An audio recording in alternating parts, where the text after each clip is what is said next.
Bukan uang yang ngatur kita, tapi kita yang ngatur uang. Uang yang kita terima hari ini itu bukan untuk hidup hari ini doang, tapi untuk kehidupan kita nanti juga. Karena menurut aku investasi itu kita harus mulai sih ya.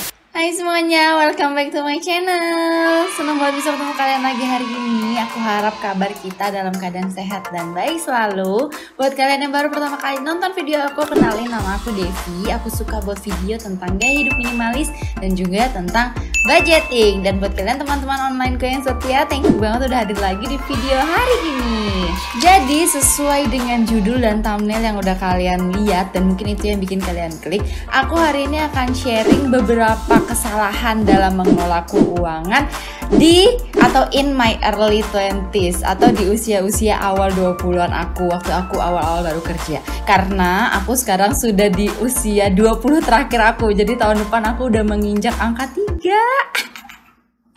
Oke, jadi aku tuh mau sharing ini supaya semoga bisa jadi pembelajaran buat teman-teman semua. Karena aku tahu bahwa banyak nih teman-teman yang masih muda dan udah belajar budgeting, yang menurut aku bagus banget gitu ya. Tapi buat aku sendiri lebih baik telat daripada tidak sama sekali. Terus hari ini aku juga akan adain kuis kecil-kecilan, tapi pertanyaannya itu nanti di akhir video. Tapi aku kasih clue-nya dulu ya, atau kata kuncinya, yaitu adalah kalian harus mendengarkan video aku baik-baik. Oke? Jadi kalau gitu tanpa berlama-lama lagi, let's get started.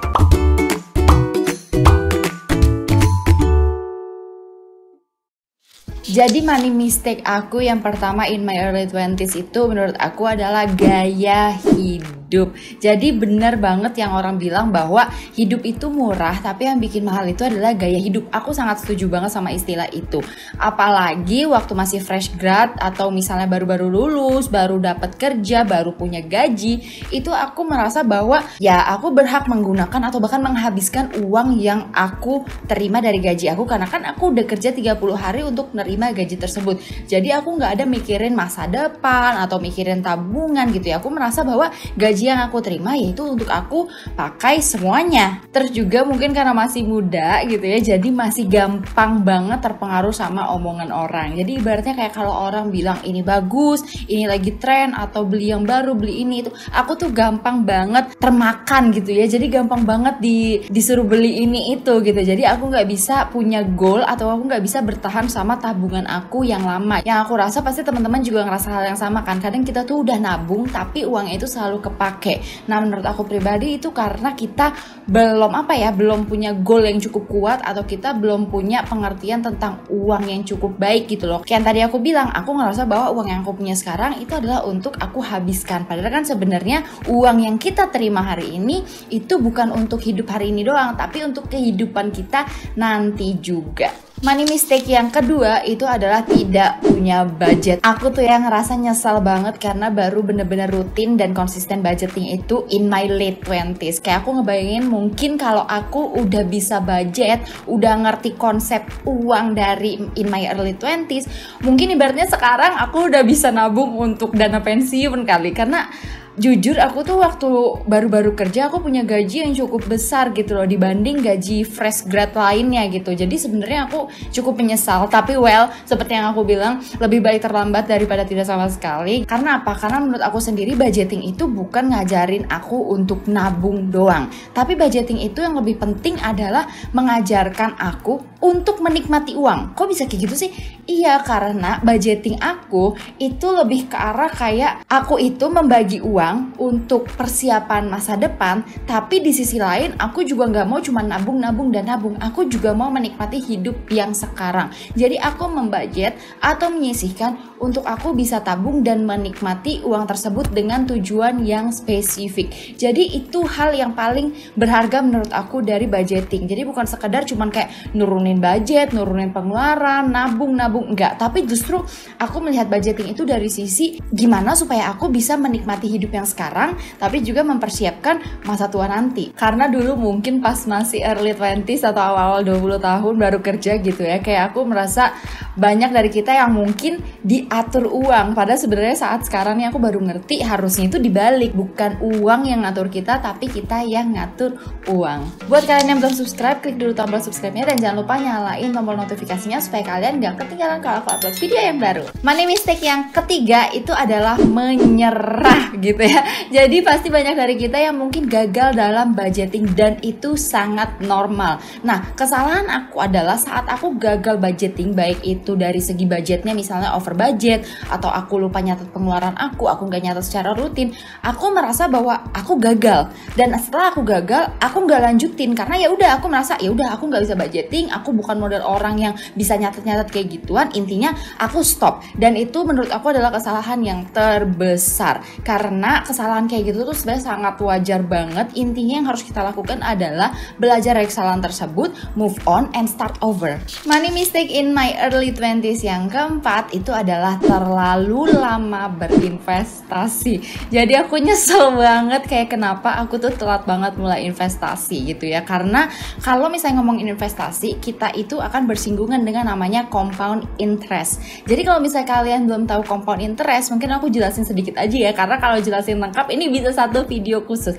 Tapi compound interest ini adalah kayak keajaiban. Bahkan orang-orang tuh bilang compound interest ini itu adalah salah satu keajaiban dunia. Dan compound interest ini bekerja dengan waktu. Jadi istilah gampangnya adalah semakin cepat kamu berinvestasi, maka akan semakin besar bunga yang akan kamu dapat. Karena kita bermainnya itu dengan waktu, dan waktu itu kan nggak bisa kita putar balik kan. Nah, jadi ibaratnya kalau kita mau bermain dengan investasi itu harus dimulai secepat mungkin. Karena zaman sekarang kayaknya menurut aku udah nggak zaman deh ya cuma nabung di rekening biasa doang. Menurut aku rekening itu ya bisa untuk kayak kita terima gaji atau nabung uang yang akan kita pakai doang, tapi bukan untuk tabungan yang jangka panjang. Untuk tabungan jangka panjang menurut aku zaman sekarang sih harusnya kita udah bisa berani dan mau belajar tentang investasi. Karena sayang banget kalau uang kita untuk tabungan yang mungkin 5 tahun atau 10 tahun ke depan itu cuman kita taruh di rekening biasa doang. Jadi saran aku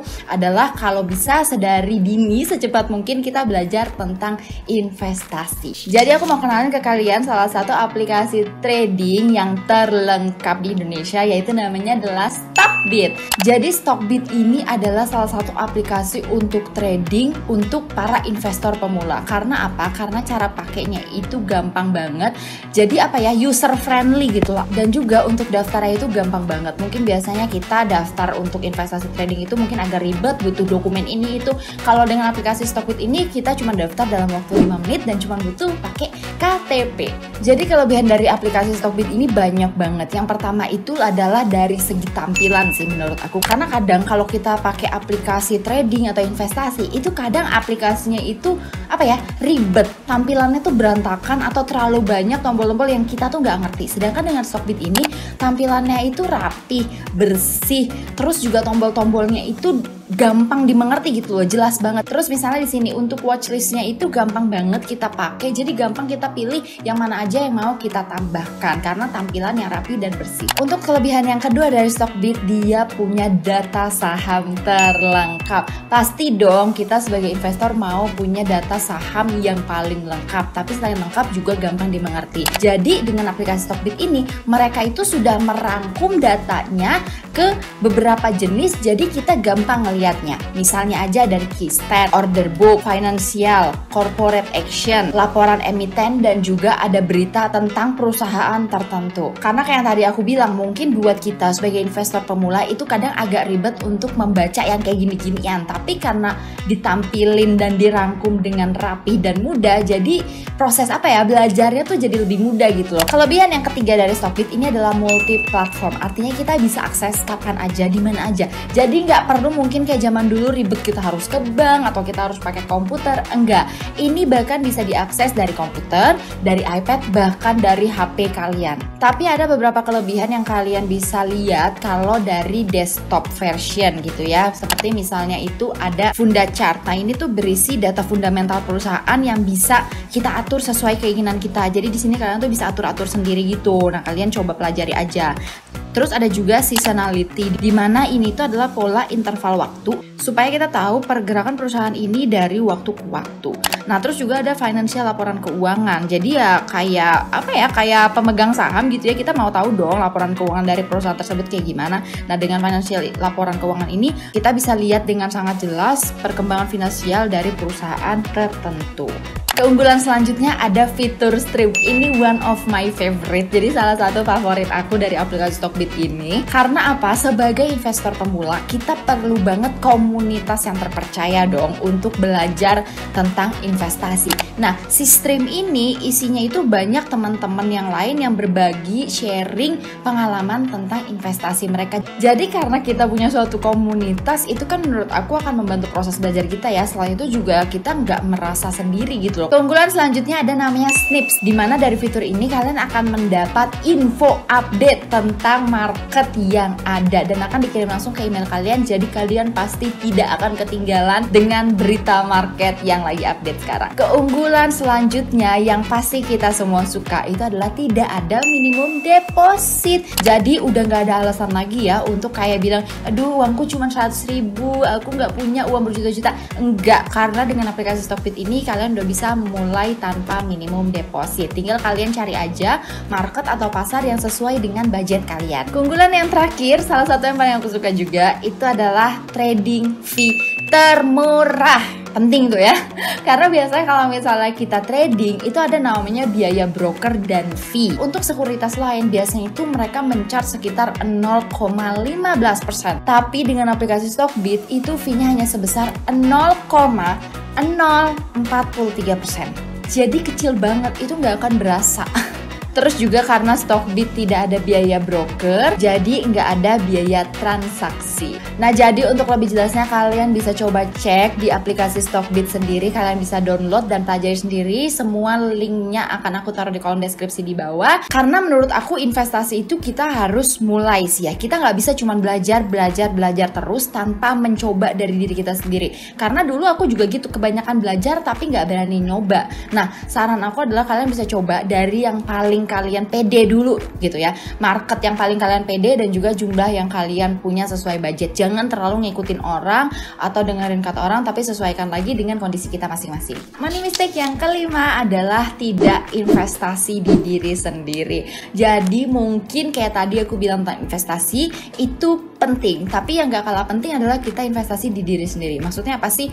Menurut aku penting banget buat kita itu mengupgrade diri kita sendiri. Belajar investasi itu adalah salah satu jenis investasi ke diri sendiri. Jadi mungkin buat teman-teman yang suka foto, kita bisa invest ke diri kita dengan ikut kelas foto. Buat teman-teman yang suka edit video, ikut kelas edit video. Berbayar gak apa-apa, toh itu kan akan jadi invest ke kita sendiri supaya kualitas diri kita meningkat. Kalau kualitas diri kita meningkat, otomatis pemasukan kita bisa bertambah. Karena apa? Karena kita punya harga jual yang lebih tinggi. Money mistake yang keenam adalah saving for retirement. Jadi kayak yang tadi aku bilang, udah aku telat dalam budgeting, aku telat dalam investasi, takut memulai investasi, akhirnya aku juga telat dalam memulai tabungan pensiun gitu ya. Karena untuk tabungan pensiun baiknya itu dimulai sedini mungkin. Karena kayak yang tadi aku bilang tentang compound interest, dan kalau ngomongin tentang compound interest, kita berbicara balapannya dengan apa?